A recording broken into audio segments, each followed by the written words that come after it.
नमस्कार, आप देख रहे हैं जोहार झारखंड। आपके साथ मैं हूं शिप्रा झा और बुलेटिन की शुरुआत इस वक्त की बड़ी खबर के साथ करेंगे। बड़ी खबर कांग्रेस से जुड़ी हुई। आपको बता दें, दिल्ली में आज झारखंड कांग्रेस की बैठक होने वाली है। विधानसभा चुनाव को लेकर इस बैठक में मंथन होगा। प्रदेश अध्यक्ष राजेश ठाकुर ने इसकी जानकारी दी है। कार्यकारी अध्यक्ष और वरिष्ठ नेता भी इसमें शामिल होंगे। प्रदेश प्रभारी गुलाम अहमद मीर भी इसमें मौजूद रहने वाले हैं। तो बड़ी खबर आपको बता दें, आज कांग्रेस की बड़ी बैठक होने जा रही है। झारखंड कांग्रेस की बड़ी बैठक होगी, जिस बैठक में झारखंड के सभी कांग्रेस के वरिष्ठ नेता मौजूद होंगे। दिल्ली में वरिष्ठ नेताओं की मौजूदगी में बैठक होगी। विधानसभा चुनाव को लेकर इसमें मंथन किया जाना है।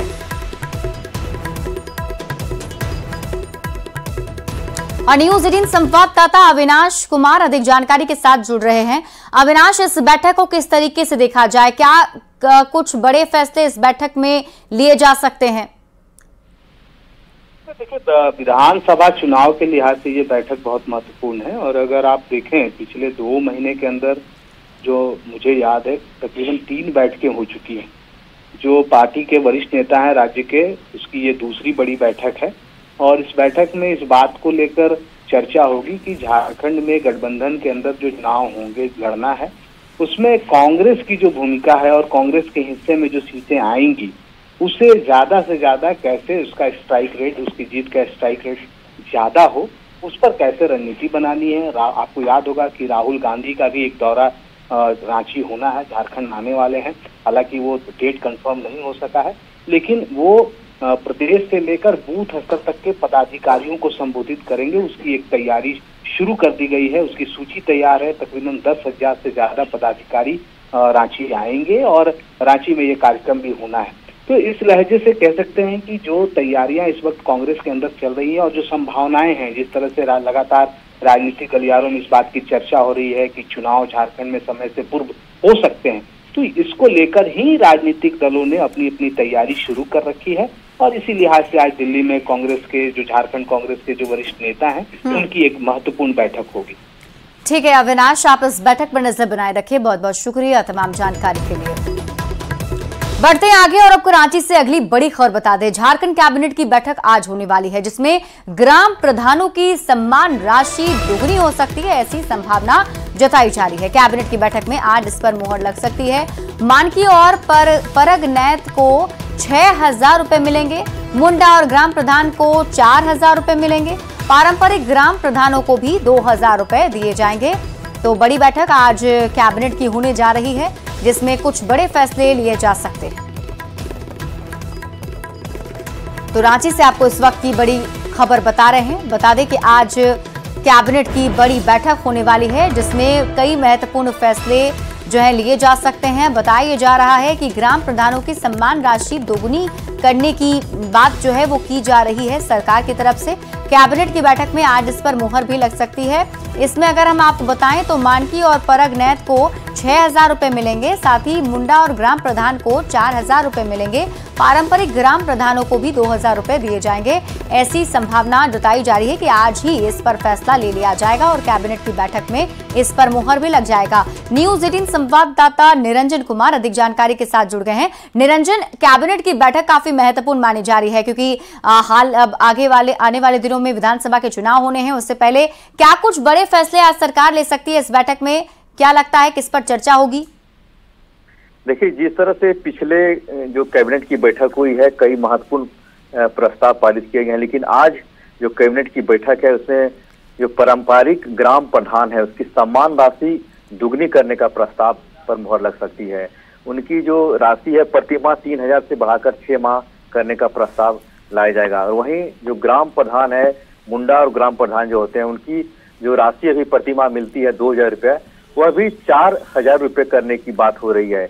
यानी कुल मिलाकर के लगातार कई ऐसे जनहित के प्रस्ताव लाए जा रहे हैं जो पूरी तरह से कैबिनेट पर आधारित है। अब देखना यह है कि जो पिछले कई दिनों से सहायक पुलिसकर्मी बैठे हुए हैं मोरहाबादी मैदान में, क्या उनको लेकर के भी कोई प्रस्ताव लाती है।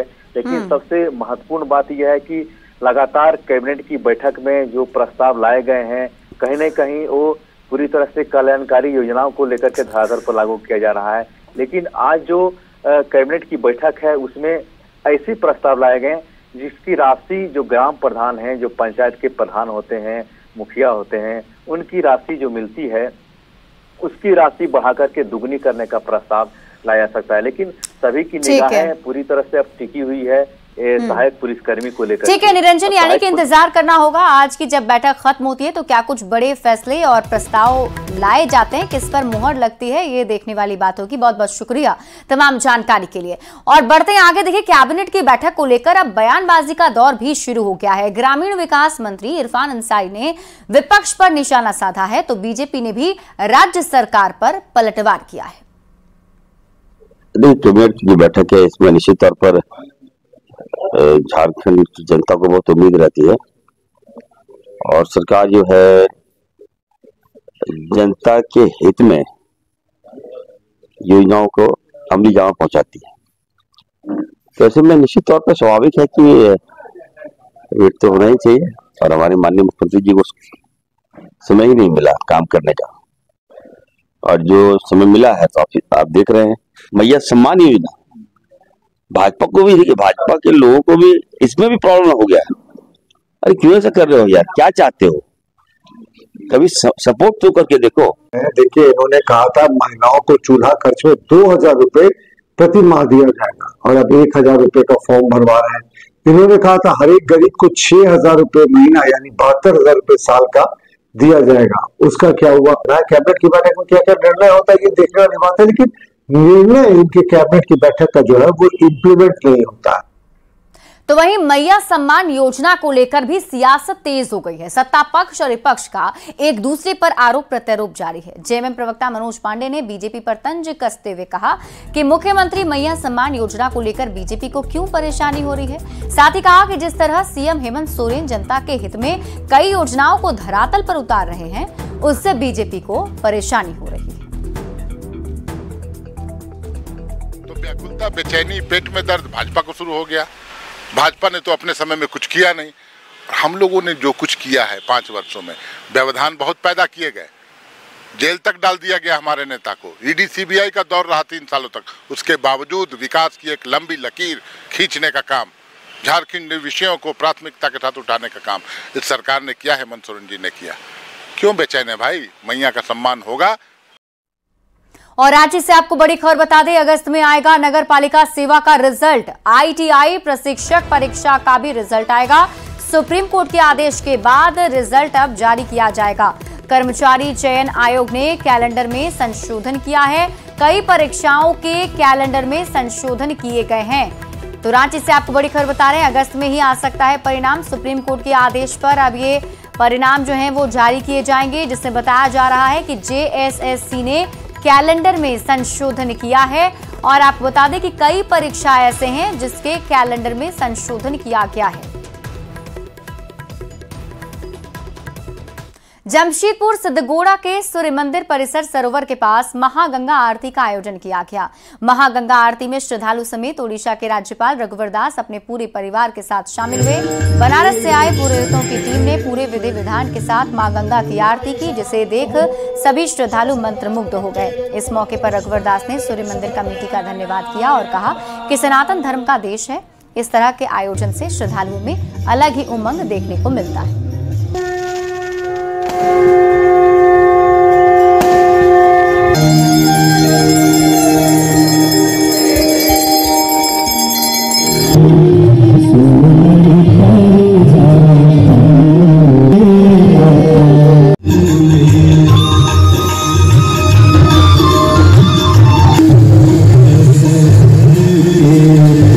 सूर्य मंदिर कमेटी बनारस के तर्ज पर बनारस से हमारे आए सभी पुरोहितों ने जिस तरह जो जमशेदपुर के शिव भक्त महाआरती नहीं देख पाते हैं, वैसे लोगों को सूर्य मंदिर समिति ने सुविधा दी। आप देखें बारिश के बावजूद भी हमारे शिव भक्त, महिलाएं, नौजवान, बुजुर्ग सब एकत्रित हुए। तो ये सिद्ध करता है कि सनातन धर्म को कोई मिटा नहीं सकता है। भगवान शिव से यही मांगे कि बस विश्व का कल्याण करें और भाईचारा बने रहे, एकता बने रहे, संगठन बना रहे। आज हम लोग महाशिवालय का महाआरती का आयोजन बनारस में जो गंगा माता की तरह आरती होता है, उसी के तर्ज पर आज सूर्यधाम मंदिर के प्रांगण में महाशिवालय की महाआरती का आयोजन किया गया।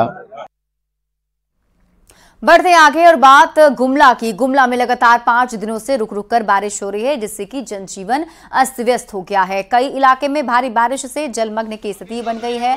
बारिश की वजह से कई घरों में नाली का गंदा पानी भी घुस गया है, जिससे लोगों को काफी मुश्किलों का सामना करना पड़ रहा है। मौके से और अधिक जानकारी दे रहे हैं न्यूज़ 18 संवाददाता रूपेश कुमार भगत। से बारिश हो रही है। आपको बता दें, इस मूसलाधार बारिश में गुमला के कई ऐसे इलाके हैं जो जलमग्न हो गए हैं। घर की जो स्थिति है वो तालाब में तब्दील हो गई है। घर है, इस वक्त मौजूद है हम गुमला के हुसैन नगर में। आप तस्वीरों के माध्यम से देख सकते हैं यहाँ की जो स्थिति है बद से बदतर हो गई है। यहाँ पे रहने वाले जो लोग हैं उनको काफ़ी कठिनाइयों का सामना करना पड़ रहा है। हम लोग को स्कूल का बच्चा लोग घर नहीं जा पा रहा था। गाड़ी कल पलट गया था एक ऑटो, जिससे घर में पानी घुसने के कारण पूरा रात भर हम लोग घर से बाल्टी से पानी निकाल के फेंके हैं। इसके कारण नगर पालिका से हम लोग बोल बोल के थक गए हैं कि रोड नाली इधर दीजिए, मगर वो कुछ नहीं कर रहा है। एक नाली भी बना है, क्योंकि यहाँ पे नाली और रोड जो है उसको हम लोग को सुरक्षित चाहिए भाई। काहे कि बच्चा लोग के लेके हम लोग को बहुत परेशानी हो रहा है और गाड़ी घोड़ा घुसाने में भी हम लोग को बहुत तकलीफ और परेशानी का सामना उठाना पड़ रहा है। इसलिए हम लोग को यहाँ पूरा क्लियर रोड चाहिए और जो नाली है वो नाली भी हम लोग को क्लियर चाहिए। सबके घर में पानी घुस जा रहा है और हम लोग बहुत परेशानी में हैं। हम लोग को रोड चाहिए, नाली चाहिए और गाड़ी भी अंदर नहीं जा रहा, बाहर रह रहा। बच्चे लोग सब निकल नहीं पा रहे हैं, स्कूल नहीं जा पा रहे। आज कोई बच्चा स्कूल नहीं गया। तो आप देख सकते हैं जो हुसैन नगर की स्थिति बद से बदतर हो गई है। हालांकि जो नगर परिषद है लगातार दावे कर रहा है कि गुमला को जो नगर परिषद का इलाका है उसको स्वच्छ रखा जा रहा है, साफ सफाई की मुकम्मल व्यवस्था की गई है। लेकिन जब हम मौके पर आते हैं तो नगर परिषद के जो दावे हैं उस पर पोल खोलती हम आपको यह रिपोर्ट दिखा रहे हैं। रूपेश कुमार भगत, न्यूज़ 18 गुमला। खबर गढ़वा से है, जहां झारखंड और छत्तीसगढ़ को जोड़ने वाले NH 343 की हालत जर्जर हो गई है। तस्वीरें देखकर तो ये कहना भी मुश्किल है कि सड़क में गड्ढे हैं या गड्ढे में सड़क। 4 राज्यों को जोड़ने वाली ये सड़क लोगों के लिए परेशानी का सबब बन गई है। आए दिन इस सड़क पर दुर्घटना होना आम बात हो गई है, लेकिन प्रशासन और सांसद को जनता की कोई सुध नहीं है। आप क्या चाहते हैं? हम यही चाहते हैं गड्ढा भरवा दिया जाए ताकि बरसात में लोगों का दुर्घटना कम हो, लोग सुरक्षित रहें।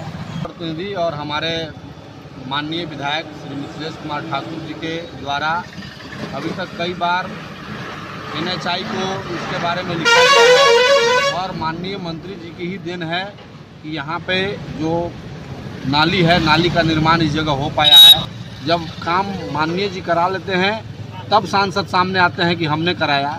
अभी सांसद रुके हुए हैं, छुपे हुए हैं। सांसद को अभी सामने नज़र आना चाहिए, अपना बयान देना चाहिए। माननीय मंत्री के द्वारा अभी तक इस सड़क की मरम्मत 8 से 10 बार कराई जा चुकी है। हजारीबाग में उन 6 दोस्तों के बीच उस वक्त हड़कंप मच गया जब देर रात एक चलती कार में सांप निकल आया। कार में अचानक करीबन 10 फुट लंबा सांप मिला है। इतने लंबे सांप को कार में देखने के बाद सभी कार सवार लोगों के होश उड़ गए। हालांकि बहादुरी का परिचय देते हुए कार चालक कार को गैरेज ले आया, जहां स्नेक रेस्क्यूअर को बुलाया गया और सांप को गाड़ी से सुरक्षित बाहर निकालकर जंगल में छोड़ दिया गया।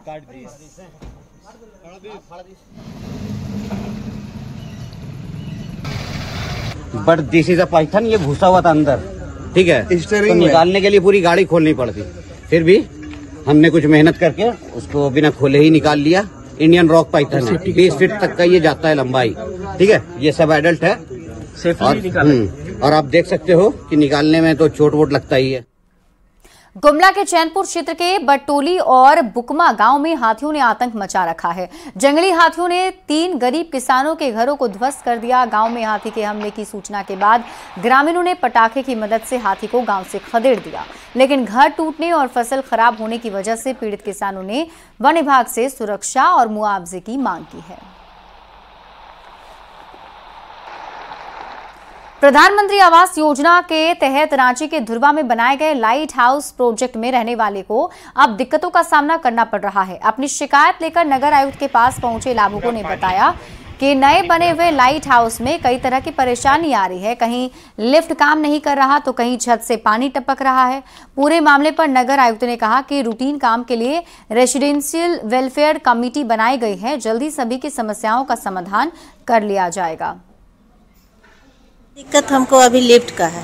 हमको अभी 9 तारीख को गृह प्रवेश करवाना है और गृह प्रवेश में मेरी माँ 80-85 साल की बूढ़ी है, वो आने वाली। मेरी बेटी पहला प्रेगनेंसी है, उसको डॉक्टर मना कर दिया है कि 1 तल्ला भी सीढ़ी नहीं चढ़ना, और मेरा है 8 तल्ला पर। दिक्कत सबसे बड़ा समस्या है कि लिफ्ट का मेंटेनेंस टीम का व्यवहार सही नहीं है। कोई भी बात पूछा जाए तो उनसे यही बोला जाता है कि मेरा ये शॉर्ट कर गया, मेरा वो शॉर्ट कर गया, वो आज तक सॉल्व नहीं हो रहा है। कोई भी बात पूछा जाए उसमें यही बात है कि वहाँ पे ऑलरेडी रेसिडेंशियल वेलफेयर एसोसिएशंस के रजिस्ट्रेशन के लिए अप्लाई कर दिया गया है कोऑपरेटिव डिपार्टमेंट में, और ये जो रूटीन एक्टिविटीज़ जो है उनको रेसिडेंशियल वेलफेयर एसोसिएशंस को देखते हैं। बट समय समय पे चूँकि अभी काफ़ी संख्या में लोग शिफ्ट कर रहे हैं जिनके भी इंस्टॉलमेंट जो 100% इंस्टॉलमेंट प्राप्त हो गए, तो ऐसे जो भी समस्याएं आते हैं उसके लिए एक टीम गठित की गई है। झारखंड केंद्रीय विश्वविद्यालय में 5 दिवसीय अंतर्राष्ट्रीय कार्यशाला का आयोजन किया गया। कार्यक्रम में कोरिया के 13 इंजीनियर भी पहुंचे हैं। सभी कोरियन नागरिक हिंदी सीखने के उद्देश्य से कार्यक्रम में शामिल हुए और इस दौरान विश्वविद्यालय के कुलपति ने कहा कि ऐसे आयोजन से विदेशों में हिंदी और भारतीय संस्कृति का सकारात्मक विस्तार हो सकेगा। झारखंड में उत्पाद विभाग के 583 पदों पर बहाली की जाएगी। बहाली को लेकर झारखंड पुलिस मुख्यालय में एडीजी की अध्यक्षता में बैठक बुलाई गई। परीक्षा केंद्रों पर सीसीटीवी और मेडिकल की व्यवस्था को लेकर बैठक में समीक्षा की गई। बता दें कि उत्पाद विभाग में बहाली के लिए 7 केंद्र बनाए गए हैं, जिनमें कुल 5,13,832 अभ्यर्थियों का फिजिकल टेस्ट किया जाएगा। रूप से जो 7 केंद्र शारीरिक परीक्षा के लिए शारीरिक दक्षता की जांच के लिए बनाए गए हैं, उन सभी केंद्रों पर लगभग 5 लाख से ज़्यादा अभ्यर्थियों की जो है शारीरिक दक्षता की जांच की जाएगी, जिसमें मुख्य रूप से झारखंड जगवार टेंडर ग्राम, पुलिस केंद्र गिरिडीह, चियाकी हवाई अड्डा पलामू नगर, पलामू मेदिनीनगर, JAPTC पद्मा, CTC मुसाबनी, जैप9 साहेबगंज इत्यादि स्थलों को जो है चिन्हित किया गया है। राजधानी रांची में डायल 112 के रिस्पांस टाइम को और भी ज्यादा बेहतर करने के लिए पुलिस मुख्यालय में डीजीपी ने समीक्षा की है। इस दौरान डीजीपी ने डायल 112 के प्रचार प्रसार करने का भी निर्देश दिया है। आईजी अभियान और पुलिस प्रवक्ता ने बताया कि डायल 112 को और भी बेहतर और धारदार करने को लेकर डीजीपी के तरफ से दिशा निर्देश दिए गए हैं और इसके प्रति जागरूकता के लिए स्कूल कॉलेज में विशेष कैंप लगाने के निर्देश भी दिए गए हैं। प्रोग्राम है उसकी समीक्षा पुलिस महानिदेशक महोदय के द्वारा आज पुलिस मुख्यालय में की गई।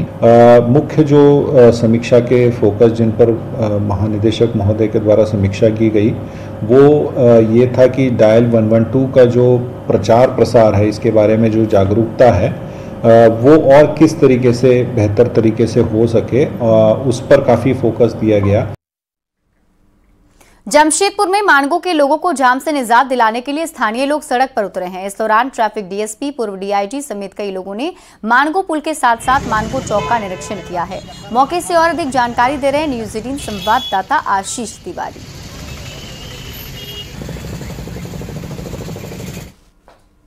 तो मानगो होकर आना पड़ता है। मानगो के 2 किलोमीटर दूर के सफर जो है वो घंटों जाम में परेशानी का सामना करना पड़ता है। अब इसी से निपटने के लिए अब जिला के जो स्थानीय लोग हैं वो आप देख सकते हैं कि सड़क मार्च कर रहे हैं और इसी साथ साथ पूर्व डीआईजी साहब, भारतीय जनता पार्टी के वरिष्ठ नेता राजीव कुमार सिंह, साथ ही साथ यहाँ के ट्रैफिक डीएसपी भी पूरे मानगो पुल पर उन्होंने पैदल मार्च किया है और साथ ही साथ यहाँ के स्थानीय लोगों से कि क्यों कारण, जाम का कारण क्या है और कैसे इससे निपटा जाए, उसको लेकर यहाँ के स्थानीय लोगों से देखिए चर्चा की जा रही है। एक्चुअली कल मैं स्वयं जाम में 1 घंटे फंसा रहा। इसके बाद हमको लगा कि यहाँ के प्रबुद्ध नागरिकों के साथ और ट्रैफिक पुलिस के साथ इस समस्या को समझा जाए, क्योंकि देखिए फ्लाईओवर बनना है, ये सपना 2 साल से चल रहा है, लेकिन फ्लाईओवर बनने में भी 4 साल लग जाती है। परेशानी है, मान लीजिए अभी आप निकल के जा रहे हैं साइड पे काम करने के लिए, 1 घंटा 1.5 घंटा तो ये पुलिया पे लग जाता है। पहले कम था, बहुत ज्यादा हो गया है। सुबह में 10 बजे के बाद अब जा ही नहीं सकते, 12 बजे के बाद 1 घंटा के लिए कम होता है, फिर वही हाल हो जाता है। अब स्थानीय लोगों ने साफ तौर पर कहा कि जिले के उपायुक्त और एसएसपी को एसी केबिन से निकलकर सड़क पर उतरना चाहिए और जल्द से जल्द जो ये मुद्दे उठ रहे हैं उसको जल्द से जल्द निपटारा करना चाहिए, जिससे लाखों लोगों को जो जाम की परेशानी रोजाना झेलनी पड़ती थी उससे निजात मिल सके। न्यूज़ 18 के लिए जमशेदपुर से आशीष कुमार तिवारी। झारखंड में सीजीएल का एग्जाम समय पर नहीं होने से सीजीएल के छात्र हेमंत सरकार से काफी नाराज हैं। सीजीएल अभ्यर्थी का कहना है कि सीजीएल कैलेंडर में कई बार फेरबदल किया गया, तारीख पर तारीख दिया जा रहा है, लेकिन समय पर परीक्षा नहीं लिया जा रहा है। छात्रों का कहना है कि सरकार हमें तंग करना बंद कर दे।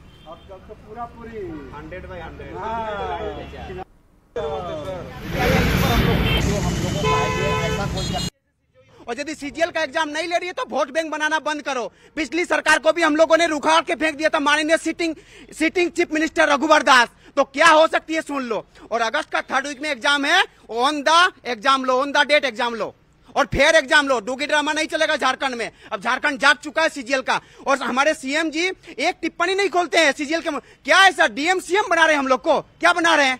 और लोग योजना पे योजना, लोग 5 लाख तो जॉब नहीं दे पाए और बोलते घर में 1 लाख फैमिली को देंगे। वो पैसा ना दे, हम लोग को जॉब दे। हम लोग फैमिली से 5 फैमिली में किसी को पेंशन भी ना दे, किसी को मैया बबुआ कोई नहीं चाहिए। जमशेदपुर में डॉक्टर और उसके साथियों से लूट के मामले में पुलिस ने 7 आरोपियों को गिरफ्तार किया है। पुलिस का कहना है कि गिरफ्तार आरोपियों के पास से लूटे हुए 3 फोन समेत कुल 8 मोबाइल जब्त किए गए। सभी आरोपी मानगो के ही रहने वाले हैं और उनमें से कुछ का आपराधिक इतिहास भी है। बता दें कि पुलिस 3 दिनों से एस ड्राइव अभियान के तहत अपराधियों को पकड़ने में जुटी हुई है। आदिवासी जेल से सिंपैथी वोट नहीं चलता। उन लोगों को गिरफ्तार किया गया तो उसी से क्रम में उन लोगों से पता लगा कि इन लोग के तार जो हैं, बुड़ाम थाना में भी कुछ दिन पहले एक घटना सभी के प्रकाश में आई थी जिसमें कि डॉक्टर्स के साथ डिमना लेक के पास पैसे छीनने की और उनको थोड़ा बहुत शायद मारने पीटने की घटना का अंजाम दिया गया था। तो ये कॉमन लिंक्स निकले इसमें। तो उसमें अनुसंधान के क्रम में एक एक करके लोगों को गिरफ्तार करते गए और कुल मिलाकर के इसमें 7 लोगों की गिरफ्तारी हुई है।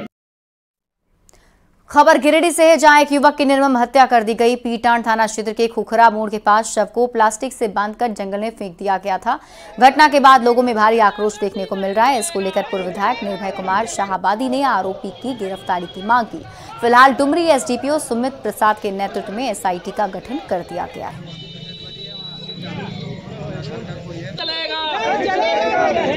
गुंडागर्दी नहीं चलेगा, नहीं चलेगा, नहीं चलेगा। ऐसा लग रहा है कि कहीं लॉ एंड ऑर्डर है ही नहीं और जिस बुरी तरह से हत्या की गई है, निश्चित रूप से हमारे जितने साथी हैं उसका प्रतिकार करेंगे। चुप बैठने वाले हम लोग नहीं हैं और प्रशासन इसमें त्वरित कार्रवाई करे। और फिलहाल इस बुलेटिन में अभी के लिए बस इतना ही। आप देखते रहिए न्यूज़ 18 बिहार झारखंड।